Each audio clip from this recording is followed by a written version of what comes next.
بسم الله والحمد لله والصلاة والسلام على رسول الله وعلى آله وصحبه ومن والاه أما بعد. Alhamdulillah, on continue donc notre lecture du livre de Cheikh Rabi' bin Hadi al-Madkhali hafidhahullah ta'ala qui s'intitule le livre qui s'intitule Bahjatul Qari wa alaykum salam wa rahmatullahi wa barakatuh bi fawaid manhajiyya wa durus tarbawiyya من كتاب الاعتصام بالكتاب والسنة من صحيح البخاري. Donc c'est un livre qui explique certains points bénéfiques dans le manhaj et des leçons sur l'éducation, tarbiya, tirées du chapitre de Al-I'tisam bil-Kitab wa Sunnah, le fait de se cramponner au Coran et à la Sunna dans le Sahih de l'imam al-Bukhari. Donc on va continuer à partir de là où on s'était arrêté la dernière fois. Donc aujourd'hui c'est le cours numéro 2. Et Cheikh Rabi' hafidhahullah il dit فيجب أن نأخذ بجد لا بالاسترخاء والتساهل ولا بالتقليد الأعمى بل علينا أن نتدبر هذا القرآن كما قال تعالى كتاب أنزلناه إليك مبارك ليدبروا آياته وليتذكر أولو الألباب فالقرآن أنزل للتدبر والتفقه فيه ومن يرد الله به خيرا يفقهه في الدين. Donc il dit, le cheikh il explique maintenant, il dit que après avoir mentionné le verset dans lequel Allah subhanahu wa ta'ala dit Ya Yahya khudhil kitaba biquwa, ô Yahya, prends le livre avec force, accroche-toi au livre avec force. Donc il est obligatoire pour nous de prendre cette religion et de nous accrocher au Coran et à la Sunna avec sérieux et de ne pas prendre ça, de ne pas prendre les choses à la relâche, de se laisser aller et de prendre les choses à la légère. Et on ne doit pas non plus suivre aveuglément et de se satisfaire de suivre les autres aveuglément. Beaucoup de gens comme ça malheureusement, ils ne veulent pas faire eux-mêmes l'effort de chercher la vérité et de suivre la vérité par eux-mêmes. Ils se sont satisfaits de suivre les autres. Les autres ont dit c'est correct, ok c'est correct. Les autres ont dit c'est pas correct, c'est pas correct. Mais ils n'ont pas cherché par eux-mêmes pour savoir est-ce que ça c'est vrai ou non. Alors ça c'est pas correct. Il faut que tu saches la vérité. Et que la vérité, elle est vraie, parce que tu l'as trouvée toi-même, tu l'as compris toi-même avec les preuves. Et tu as été convaincu. Pas seulement parce que tes amis ont dit que quelque chose est vrai, donc toi tu répètes comme eux. Et dans certains quartiers, et dans certaines régions, et dans certaines villes, c'est comme ça que les gens fonctionnent. Ils ont une tête ou un chef dans leur groupe. C'est lui qui est une référence pour les gens, alors ils retournent vers lui. S'il dit A, eux ils disent A. S'il dit B, eux ils disent B. Et ils ne cherchent pas à savoir est-ce que c'est vrai, est-ce que c'est pas vrai, est-ce qu'il y a un dalil, est-ce qu'il n'y a pas de dalil. Et ça c'est qu'est-ce qu'on appelle le taqlid al-a'ma. Et ça c'est très mauvais. C'est pas correct. Il faut suivre les choses parce qu'elles sont basées sur les preuves et non pas parce qu'un tel ou un tel a décidé ainsi. Donc il dit le cheikh bal alayna an natadabbar hadha al-Qur'an. Il faut réfléchir, méditer sur ce Coran. Comme Allah subhanahu wa ta'ala nous l'a ordonné dans le Coran. Il dit dans le verset 29 dans Surat Sad Kitabun anzalnahu ilayka mubarakun. C'est un livre que nous avons fait descendre sur toi et qui est béni. لِيَدَّبَّرُوا آيَاتِهِ et pour qu'ils puissent méditer et réfléchir sur ces versets et sur ces signes.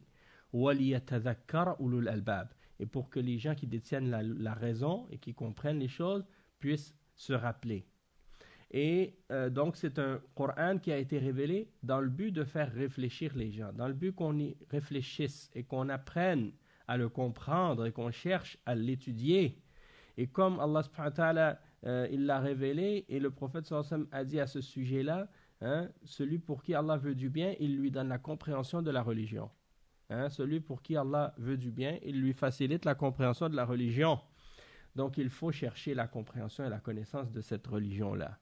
Il dit فعليكم بهذا الكتاب وبهذه السنة اهتموا بهما حفظا وتفقها واستعينوا على ذلك بالفقه الخالص الصافي المستند إلى كلام الرسول صلى الله عليه وسلم فقه السلف الصالح رضوان الله عليهم وقد يكون عند بعض السلف شيء من الأخطاء فنترحم عليهم ونعتذر لهم ولكن لا نتابعهم بل نأخذ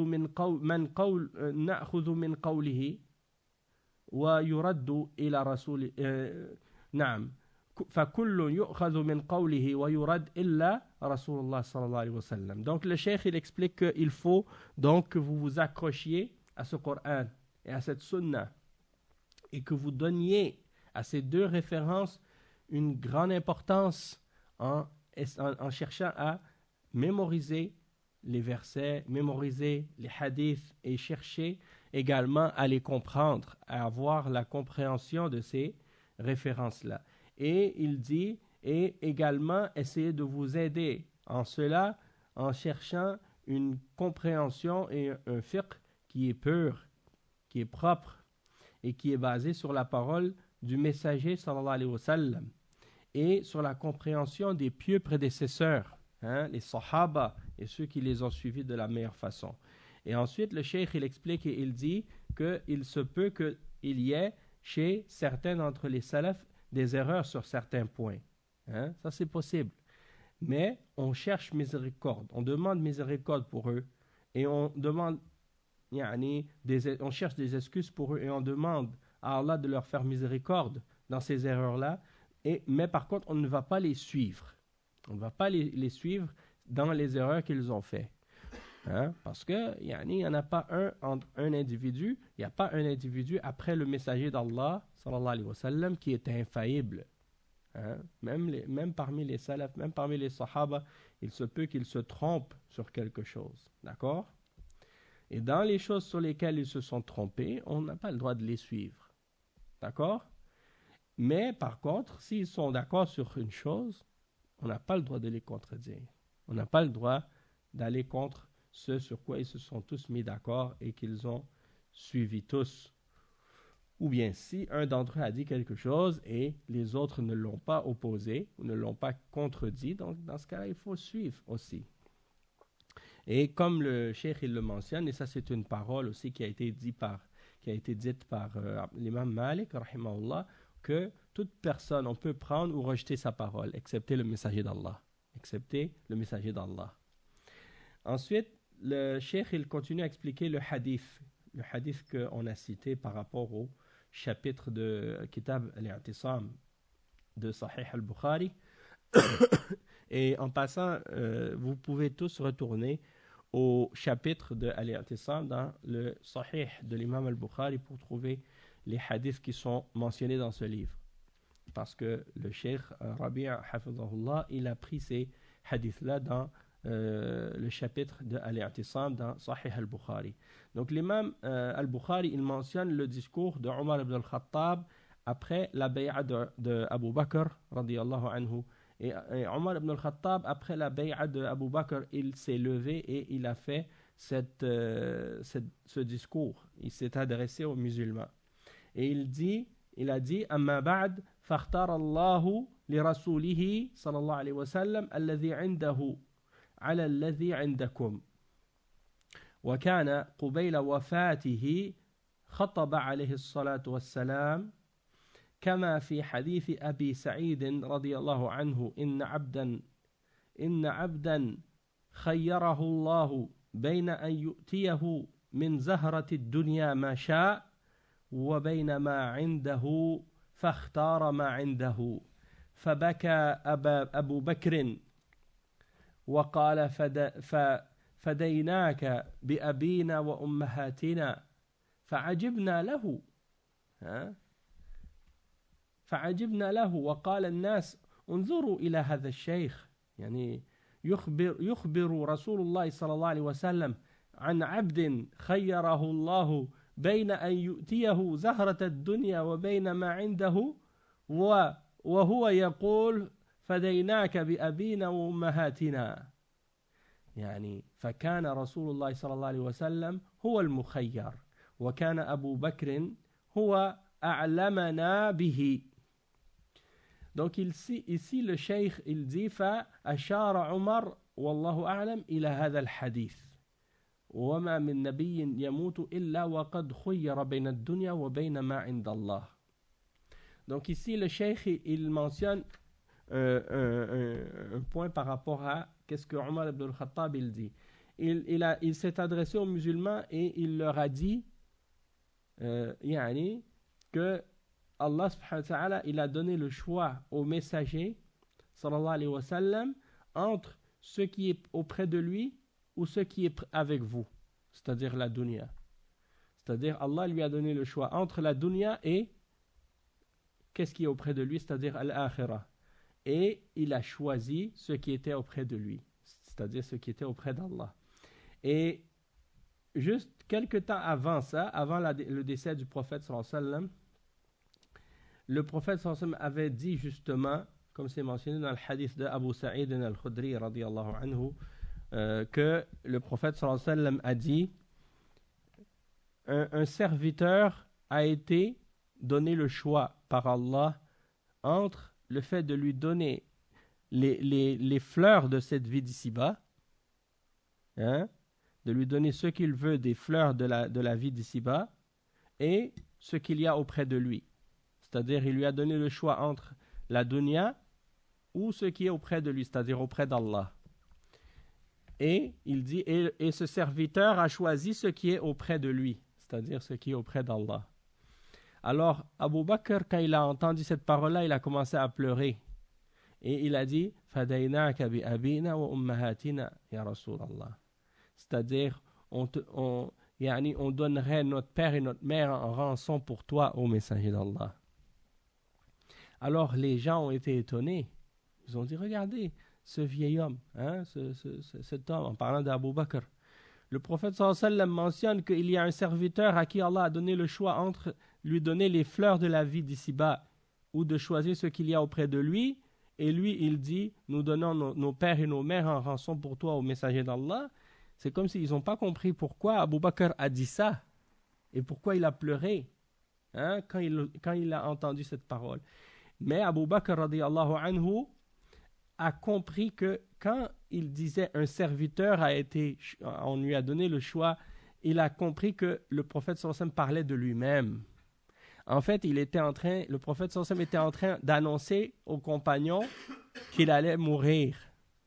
Il était en train d'annoncer aux compagnons qu'il allait mourir et que Allah lui avait donné le choix entre rester dans cette dunya ou de partir auprès de lui. Et il a choisi ce qui est auprès d'Allah. Donc quand Abu Bakr a entendu ça, tout de suite lui, il a compris directement de quoi il s'agissait. Alors il a commencé à pleurer parce qu'il a compris que le prophète sallallahu alayhi wa sallam allait bientôt mourir. Et c'est pour ça que Abu Sa'id al-Khudri il dit, et c'était le plus savant d'entre nous. Le plus savant d'entre nous parce que il a compris directement ce que le messager d'Allah sallallahu alayhi wa sallam voulait dire et qu'il parlait de lui-même, tandis que les autres n'avaient pas compris. Hein? Et ici, le cheikh il dit que Omar ibn al-Khattab radiyallahu anhu, il faisait donc probablement, Allahu alam, allusion à ce hadith-là lorsqu'il dit ce genre de parole, lorsqu'il dit que Allah lui a donné le choix entre cette vie d'ici-bas et ce qu'il y a auprès de lui, et il a choisi ce qui est auprès de lui. Et il dit en même temps qu'il n'y a pas un prophète qui meurt excepté que Allah lui donne le choix entre la dunya et ce qui est auprès de lui. Donc il dit فَالْأَنْبِيَا يَخْتَارُونَ مَا عِنْدَ اللَّهِ. فعن أبي هريرة رضي الله عنه قال أرسل ملك الموت إلى موسى عليه الصلاة والسلام فلما جاءه صكه فرجع إلى ربه فقال أرسلتني إلى عبد لا يريد الموت فرد الله عليه عينه فقال ارجع فقل له ضع يده على متن ثور فله بكل ما غطت به يده بكل شعرة سنة فقال أي ربي ثم ماذا؟ قال ثم الموت قال فالآن فسأل الله أن يدنيه من الأرض المقدسة رمية بحجر فاختار عليه الصلاة والسلام الموت والرسول صلى الله عليه وسلم خير كما خطب بذلك كما أخبرت عائشة رضي الله عنها كان النبي صلى الله عليه وسلم يقول وهو صحيح إنه لم يقبض نبي حتى يرى مقعده من الجنة ثم يخير فلما نزل به رأسه ورأسه على فخذي غشي عليه ثم أفاق فأشخص بصره إلى سقف البيت ثم قال اللهم الرفيق الأعلى فقلت إذن لا يختارنا يعني وعرفت أنه الحديث الذي كان يحدثنا وهو صحيح قالت فكانت آخر كلمة تكلم بها اللهم الرفيق الأعلى فاختار الأعلى مفارقة هذه الدنيا. Donc ici le cheikh il explique il dit que les prophètes Allah leur donne toujours le choix entre la dunya et ce qui est auprès de lui. Et ici il est mentionné selon Abi Hurayra radiyallahu anhu dans un hadith et c'est un hadith qui est rapporté par Al-Bukhari et Muslim aussi, un hadith authentique. Il dit on a envoyé à Moussa l'ange de la mort. Alors lorsqu'il est arrivé à Moussa, Moussa l'a frappé, il lui a crevé un œil. Alors l'ange de la mort est retourné vers son Seigneur. Et il a dit à Allah, il a dit, tu m'as envoyé vers un serviteur qui ne veut pas la mort. Alors Allah subhanahu wa ta'ala lui a remis son œil, il lui a remis son œil comme il faut. Hein, et il lui a dit, retourne voir Moussa alayhi salam et dis-lui, mets ta main sur un bœuf. Hein, et pour chaque poil de l'animal qui est couvert par sa main, il aura une année de plus de vie. Alors il a dit, et ensuite, ô mon Seigneur, qu'est-ce qu'il y aura? Il a dit, ensuite, ce sera la mort. Alors il a dit, alors maintenant. Alors il a demandé à Allah subhanahu wa ta'ala de le rapprocher de la terre sainte de la distance du lancer d'une pierre. Et ça c'est rapporté aussi comme on a dit, par Al-Bukhari et Muslim. Et ça fait partie des hadiths qui mentionnent justement les bonnes qualités de Moussa alayhi salam. Donc il a choisi la mort alayhi salatu wassalam, comme le prophète sallallahu alayhi wa sallam avait choisi la mort. Et le prophète sallallahu alayhi wa sallam l'avait mentionné dans son discours. Et Aïcha radiyallahu anha, au moment que le prophète sallallahu alayhi wa sallam était malade, dans ses dernières heures, ou les derniers moments, il était avec Aïcha radiyallahu anha, et elle dit que lorsque le prophète sallallahu alayhi wa sallam était éveillé, il a dit dans une de ses paroles qu'il n'y a pas un prophète à qui Allah subhanahu wa ta'ala prend son âme, excepté qu'on lui a montré la place qu'il aura dans le paradis. Puis on lui donne le choix de rester ou de partir. Puis, à un moment donné, le prophète sallallahu alayhi wa sallam a baissé la tête. C'est-à-dire que c'est comme s'il s'est endormi ou bien il a perdu connaissance. Puis quand il est revenu à la raison, lorsqu'il s'est réveillé, il a levé son regard vers le toit vers le plafond. Et il a dit, oh Allah, le compagnon, le compagnon élevé, Rafiq al-A'la, le plus haut compagnon. Et la plus haute compagnie, en voulant dire, il a choisi de partir vers Allah, subhanahu wa ta'ala. Alors, Aïcha radiyallahu anha, elle a dit, alors j'ai compris qu'il n'allait pas nous choisir. Il allait choisir Allah subhanahu wa ta'ala et ce qui est auprès de lui. Et j'ai compris qu'il s'agissait du hadith qu'il nous avait mentionné auparavant, à propos justement du prophète, lorsqu'il meurt, qu'on lui donne le choix. Et lorsqu'il était Lorsqu'il était réveillé, il nous avait mentionné ça. Alors je me suis souvenu de ça et j'ai compris qu'il était en train de mentionner son choix et qu'il choisissait de partir vers Allah subhanahu wa ta'ala. Et donc la dernière parole qu'il a prononcée, c'était Allahumma ar-rafiq al-a'la. Donc il a choisi de se séparer de cette dunya. Et le cheikh il dit فهذه الإشارة من عمر تنسجم مع ما قاله الرسول صلى الله عليه وسلم عن الأنبياء وعن نفسه من أنه اختار ما عند الله عز وجل وآثر الدار الآخرة على الدنيا لما أدى رسالته على الوجه الأكمل وأكمل الله هذا الدين خيره الله فاختار ما عند الله. وكذلك ما ورد في حديث أنس رضي الله عنه قال أبو بكر رضي الله عنه بعد وفاة رسول الله صلى الله عليه وسلم لعمر رضي الله عنه انطلق بنا إلى أم أيمن نزورها كما كان رسول الله صلى الله عليه وسلم يزورها فلما انتهيا إليها بكت فقال لها ما يبكيك ما عند الله خير لرسوله صلى الله عليه وسلم فقالت ما أبكي أن لا أكون أعلم أن ما عند الله خير لرسوله صلى الله عليه وسلم ولكن أبكي أن الوحي قد انقطع من السماء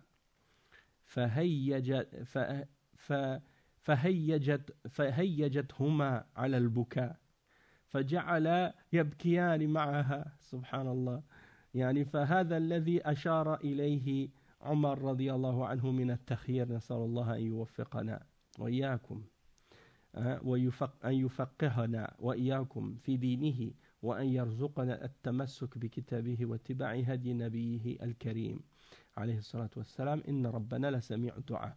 Donc ici le cheikh il explique que c'est à ça que donc faisait allusion ici Omar ibn al-Khattab radiyallahu anhu lorsqu'il mentionne la parole ou le choix du messager d'Allah sallallahu alayhi wa sallam et que le prophète ainsi que les autres prophètes avant lui ont choisi ce qu'il y avait auprès d'Allah plutôt que de s'attarder dans cette vie d'ici-bas une fois que son message a été complété et transmis de la façon la plus complète.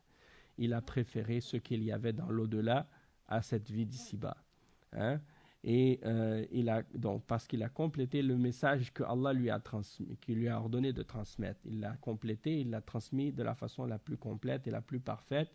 Et donc, il a choisi par la suite ce qu'il y avait auprès d'Allah. Et il dit de même qu'il y a un hadith qui est rapporté selon Anas radiyallahu anhu, qui mentionne que Abu Bakr radiyallahu anhu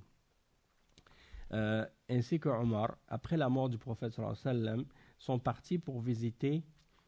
Et Abu Bakr il dit à Omar, viens, on va aller visiter Ayman, une vieille dame que le prophète sallallahu alayhi wa sallam avait l'habitude de visiter avec Abu Bakr et Omar lorsqu'ils étaient vivants. Alors, ils sont partis pour aller la visiter. Et une fois qu'ils sont arrivés chez elle, et puis quand elle les a vus, elle s'est mise à pleurer. Alors ils ont dit, Abu Bakr et Omar, ils ont dit à cette dame, qu'est-ce qui te fait pleurer? Ne sais-tu pas que ce qui est auprès d'Allah est meilleur pour le messager d'Allah que cette vie d'ici-bas?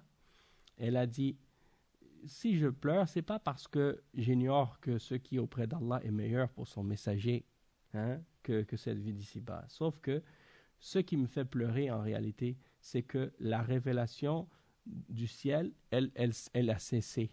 Il n'y aura plus de révélation après la mort du prophète sallallahu alayhi wa sallam. Alors quand elle a dit ça, elle les a fait pleurer tous les deux aussi. Alors Abu Bakr et Omar, les deux se sont mis à pleurer avec elle. Donc c'est pour dire, ça c'est un exemple aussi, encore une fois, qui indique que le prophète sallallahu alayhi wa sallam, il a choisi ce qui est auprès d'Allah plutôt que de rester dans cette vie d'ici-bas. Pourquoi? Parce que c'est meilleur.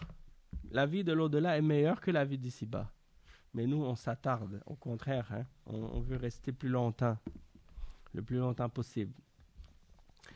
Le deuxième hadith qui est rapporté, que le cheikh il a mentionné parmi les hadiths de Kitab al-I'tisam, et comme j'ai dit dans l'explication au premier cours, qu'il n'a pas mentionné tous les hadiths du chapitre de al-I'tisam, de Sahih al-Bukhari, il a mentionné seulement certains hadiths dans le chapitre, et donc c'est pour ça des fois que si vous retournez au livre, vous allez voir que entre les deux hadiths, il y a des hadiths qui n'ont pas été mentionnés. Donc il dit وقال البخاري رحمه الله حدثنا موسى ابن إسماعيل حدثنا وهيب عن خالد عن عكرمة عن ابن عباس رضي الله عنهما قال ضمني إليه النبي صلى الله عليه وسلم وقال اللهم علمه الكتاب. Donc ici, ça c'est un hadith qui est rapporté selon Abdullah ibn Abbas radiyallahu anhuma, qui est le cousin du prophète sallallahu alayhi wa sallam, le fils de Al-Abbas. Donc son nom c'est Abdullah, fils de Abbas. Et c'est Abbas, c'est l'oncle du prophète sallallahu alayhi wa sallam. Et il était musulman lui aussi. C'est pour ça que lorsqu'on dit An ibn Abbas, on dit radiyallahu anhuma. C'est-à-dire qu'Allah soit satisfait de tous les deux. En voulant dire soit satisfait de Abbas et de Abdullah. Parce que tous les deux étaient des sahaba. Et il dit que Abdullah ibn Abbas radiyallahu anhu a dit le messager d'Allah sallallahu alayhi wa sallam m'a collé contre lui. Et il a dit, en faisant une invocation, il a dit oh Allah, apprends-lui le livre, enseigne-lui le livre. Il a fait une invocation pour lui. Ça c'est rapporté par Al-Bukhari dans Al-I'tisam. Donc le Cheikh Rabi' hafizahullah, il dit par rapport à ce hadith هذه دعوة عظيمة جدا إذا علم الله الإنسان كتابه وفقهه فيه فلا نعمة أعظم من هذه النعمة بعد نعمة الإسلام فدعاء رسول الله صلى الله عليه وسلم له بهذه الدعوة فدعا رسول الله صلى الله عليه وسلم له بهذه الدعوة فاستجاب الله دعاء رسوله صلى الله عليه وسلم فكان من أعلم الناس بكتاب الله وسماه الناس حبر الأمة لعلمه بكتاب الله رضي الله عنه وقال عنه ابن عباس رضي الله عنه لو عاش ابن عباس رضي الله عنهما ما عشرناه في علمه يعني ما نبلغ عشر علمه يعني اعترافا منه لابن عباس رضي الله عنهما بالفقه والعلم في دين الله تبارك وتعالى وفقهه من كتاب الله وسنة رسول الله صلى الله عليه وسلم. Donc il dit le cheikh que ça c'est une grande invocation de la part du messager d'Allah sallallahu alayhi wa sallam pour Abdullah ibn Abbas. Abdullah ibn Abbas était très jeune à l'époque et le prophète sallallahu alayhi wa sallam lui a fait des du'as et il lui a fait des invocations pour que Allah lui donne la compréhension du livre. Dans une autre narration, il a dit Allahumma faqihhu fi ad-din wa 'allimhu at-ta'wil, c'est-à-dire donne-lui la compréhension de la religion et enseigne-lui l'interprétation du livre.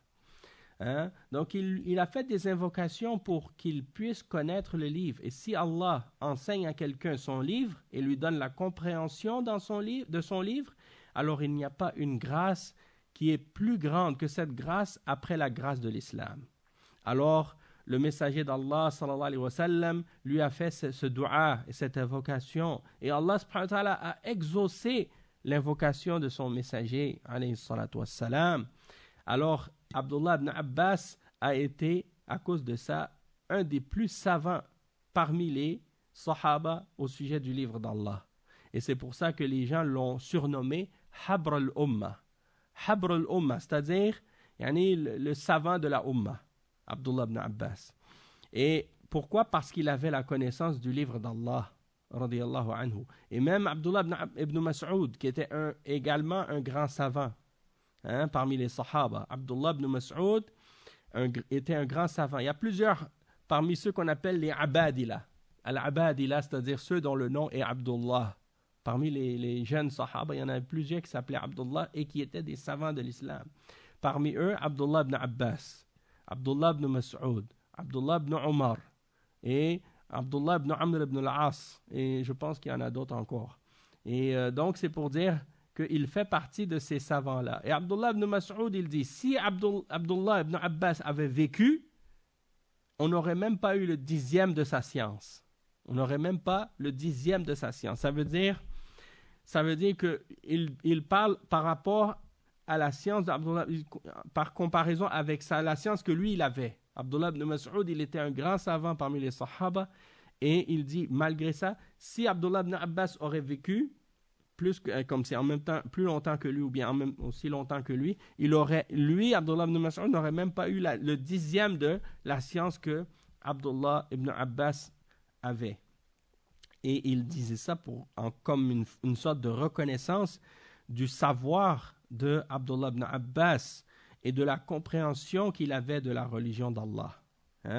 Et de la connaissance et de la compréhension qu'il avait du livre d'Allah et de la sunna de son messager sallallahu alayhi wa sallam.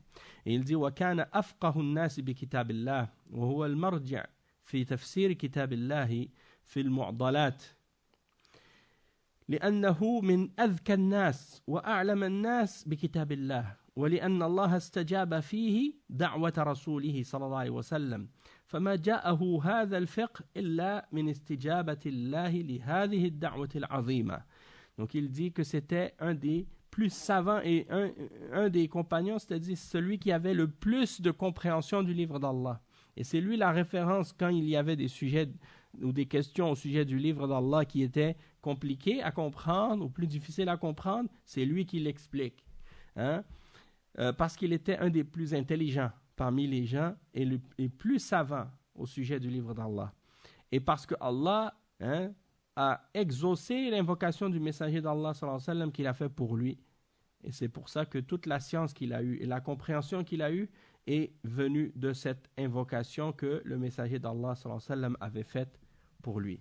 Il dit وَيَدُلُّ هَذَا عَلَى أَهَمِّيَّةِ الْكِتَابِ وَالسُّنَّةِ وما دعا له بكثرة المال والولد والجاه والسلطان وإنما اختار هذا الدعاء العظيم وهو أن يفقهه الله في الدين ويفقهه في القرآن وفي رواية أخرى اللهم علمه التأويل يعني تفسير القرآن وفقهه. Donc ici le cheikh il dit ça c'est la preuve de l'importance du Coran et de la Sunna. Et le prophète sallallahu alayhi wa sallam il lui a pas fait des duas pour dire pour qu'il ait plus d'argent, plus d'enfants, plus de position, plus de pouvoir. Non, il a choisi pour lui l'invocation la plus importante, c'est-à-dire que Allah lui donne la compréhension de la religion et la connaissance de l'interprétation du Coran. Et c'est ça ce qui indique donc que c'est ça le plus important. Et le troisième hadith que le cheikh a mentionné ensuite, قال البخاري رحمه الله حدثنا عبد الله بن صباح حدثنا معتمر قال سمعت عوفا أن أبا المنهال حدثه أنه سمع أبا برزة رضي الله عنه قال إن الله يغنيكم أو نعشكم بالإسلام وبمحمد صلى الله عليه وسلم. وقال أبو عبد الله وقع ها هنا يغنيكم وإنما هو نعشكم. يعني ينظر في أصل كتاب الاعتصام. نعم. Donc ici Al-Bukhari rahimahullah il mentionne ce hadith qui est rapporté selon Aba Barza radiyallahu anhu. Il dit que Allah subhanahu wa ta'ala vous a yughnikum, c'est-à-dire il vous a donné l'islam et Muhammad. Il vous a suffi de l'islam et du prophète Muhammad sallallahu alayhi wa sallam, en dehors de toute autre chose. Et entre guillemets ou entre parenthèses, il mentionne ou bien il vous a élevé, ou bien il vous a élevé, ou il vous a levé par l'islam et Muhammad sallallahu alayhi wa sallam. Donc ici, il y avait les deux termes qui ont été mentionnés.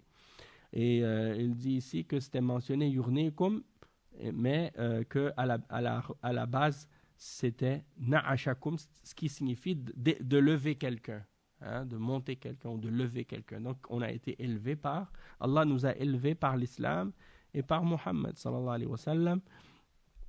Et le cheikh il explique ici, il dit wa hada Abu Barzah radiyallahu anhu sha'ara بنعمة الإسلام على هذه الأمة وعلى العرب الذين يخاطبهم بصفة خاصة والذين قال الله فيهم هو الذي بعث في الأميين رسولا منهم يتلو عليهم آياته ويزكيهم ويعلمهم الكتاب والحكمة وإن كانوا من قبل لفي ضلال مبين زكاهم الله بمحمد صلى الله عليه وسلم وعلمهم الله الكتاب والحكمة وهم كانوا من قرون على ضلال بعيد وشرك عميق ومن أضل الأمم وأجهلهم فرزقهم الله العلم ورزقهم الحكمة وزكاهم برسوله عليه الصلاة والسلام وهذه نعمة عظيمة جدا فيذكركم أبو برزة أو فيذكرهم أبو برزة رضي الله عنه بهذه النعمة وهي أنكم كنتم لا شيء فنعشكم الله لأنهم كانوا موتى فأحياهم الله لأن الكفر والشرك موت والإيمان والإسلام هو الحياة. Donc ici le cheikh il explique que يعني Abu Barzah il essaie de faire sentir aux gens la grâce de l'islam pour cette umma. Il dit, et en particulier aux Arabes à qui il s'est adressé ici, le prophète sallallahu alayhi wa sallam, il a élevé cette umma par l'islam. Et Abu Barzah, c'est ce qu'il a voulu leur faire comprendre. Allah vous a élevé, il vous a fait vivre par l'islam. Comme il dit dans le verset, Allah subhanahu wa ta'ala dit dans le verset 2 dans Surat Al-Jumu'ah, c'est lui qui a suscité ou envoyé parmi vous un messager, parmi les illettrés, parce que les Arabes sont un peuple qui n'avait pas reçu de livre auparavant. Donc, ils sont considérés comme un peuple illettré par rapport aux peuples qui ont reçu des livres auparavant. Et donc, Allah subhanahu wa ta'ala, il dit ça. Il dit, c'est lui qui a fait venir parmi vous un messager de par vous-même, alors que ils n'avaient pas de livre auparavant, c'était un peuple illettré, pour leur réciter ces versets et pour les purifier et pour leur enseigner le livre et la sagesse, alors qu'auparavant ils étaient dans un égarement évident. Allah les a purifiés par le prophète Mohammed sallallahu alayhi wa sallam et il leur a enseigné le livre et la sagesse. Et donc, alors que des siècles auparavant, ils ont vécu dans une ignorance et dans un égarement profond et éloigné, et dans une forme de shirk profonde également, et de l'égarement parmi les égarements des différentes nations. Ils étaient parmi les plus égarés des peuples et les plus ignorants de tous les peuples. Et Allah subhanahu wa ta'ala leur a donc donné cette science et leur a donc donné cette sagesse par lesquelles il les a purifiés, par l'intermédiaire du prophète sallallahu alayhi wa sallam qui est venu justement pour leur amener cette connaissance et cette science, et c'est Allah subhanahu wa ta'ala qui lui a révélé. Et donc ça c'est la plus grande des grâces que Allah subhanahu wa ta'ala a pu leur faire, et Abu Barzah est en train donc de leur rappeler cette grâce que Allah subhanahu wa ta'ala leur a faite et par laquelle il les a élevés et par lesquels il les a fait, Allah subhanahu wa ta'ala les a fait revivre, alors qu'ils n'étaient rien auparavant. C'était un peuple que personne n'aurait mentionné et que personne n'avait aucun intérêt justement à mentionner, parce qu'ils n'avaient aucun poids, aucune valeur dans l'histoire, ni dans l'histoire de l'humanité, ni dans quoi que ce soit. Ils n'avaient rien fait pour quoi que ce soit de bien pour l'humanité avant cela.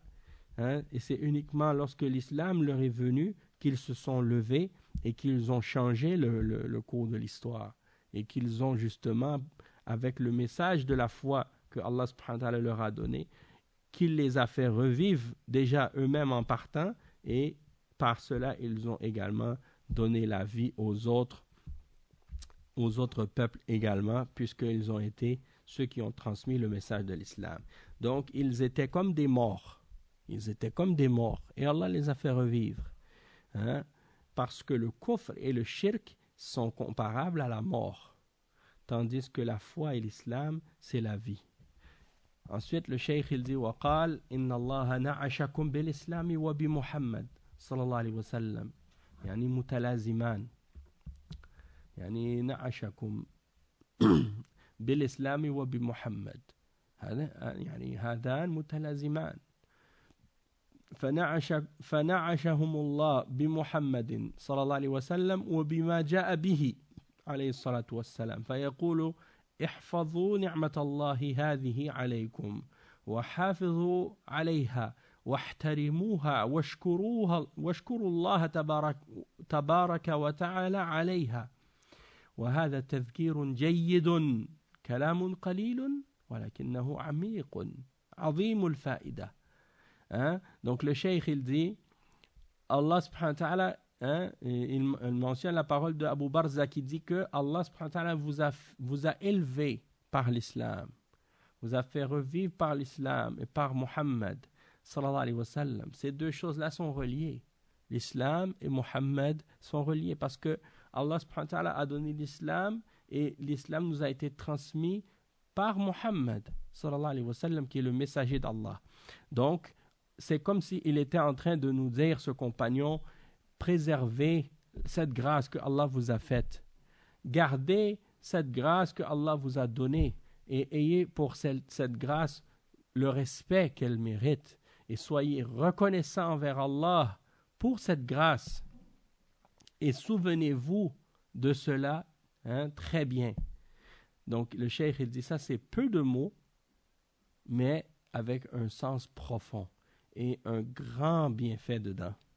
Et le cheikh il dit والصحابة رضي الله عنهم كان كلامهم قليل أو كان كلامهم كان يعني كلامهم قليلا وفقههم عميقا كما قال شيخ الإسلام ابن تيمية رحمه الله وأصحاب محمد صلى الله عليه وسلم كانوا مع أنهم أكمل الناس علما نافعا وعملا صالحا أقل الناس تكلفا يصدر عن أحدهم الكلمة أو الكلمتان من الحكمة أو من المعارف ما يهدي الله بها أمة وهذا من منن الله على هذه الأمة انتهى كلامه. Donc le cheikh il explique ici que les sahaba radiyallahu anhum leurs paroles étaient peu, c'est-à-dire ils parlaient pas beaucoup, leurs mots étaient calculés, mais leur compréhension était profonde. Wa alaykum assalam wa rahmatullahi wa barakatuh.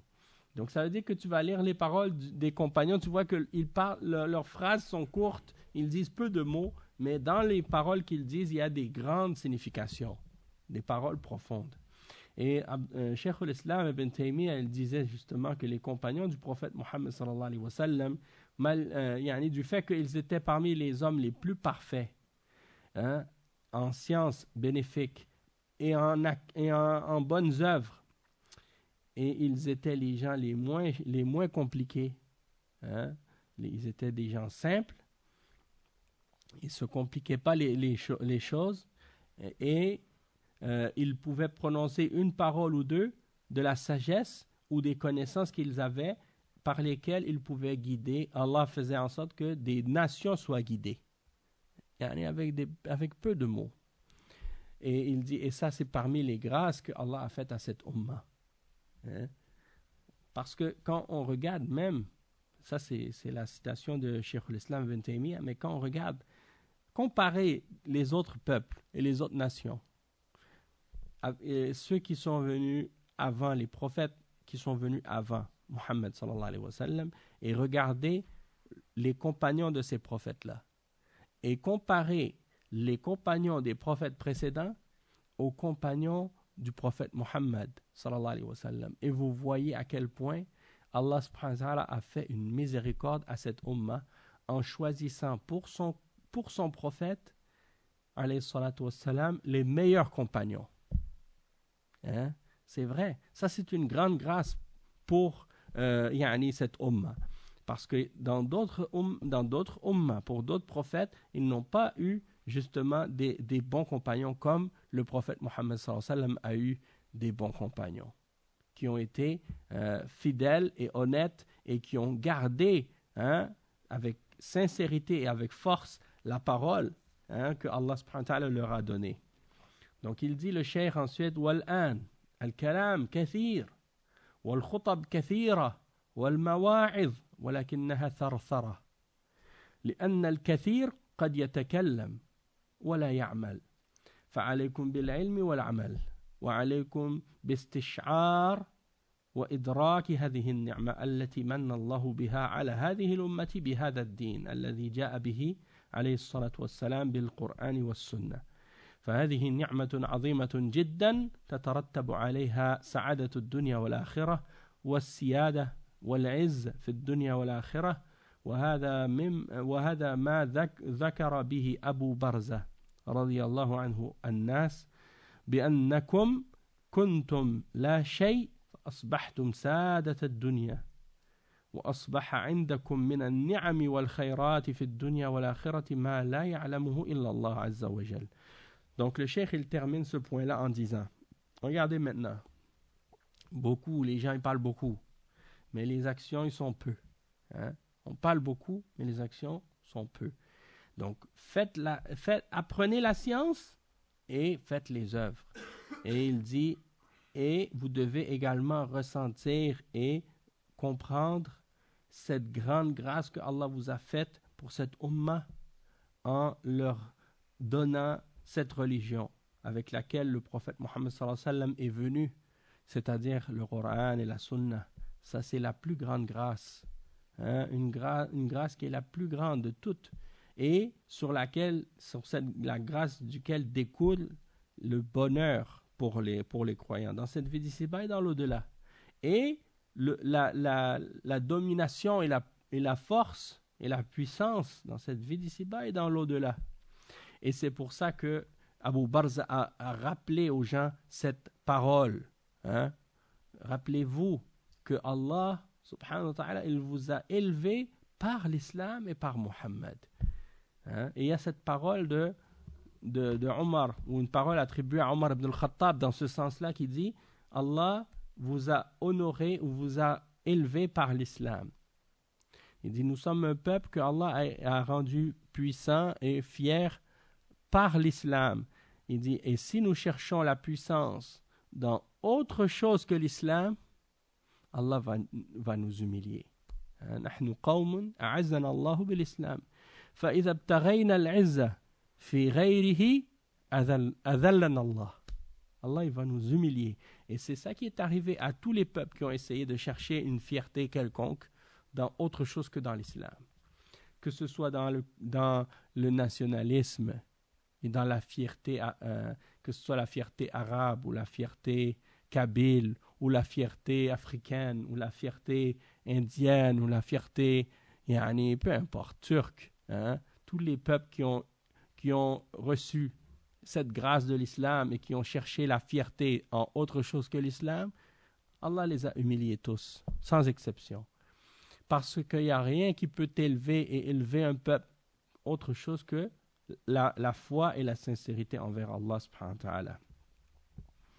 Donc ça, c'est une chose très très importante pour les croyants. Et le cheikh, il dit ensuite, donc Abu Barza, il rappelle aux gens cette parole, et il leur dit, vous étiez rien auparavant, et maintenant vous êtes devenus les maîtres du monde.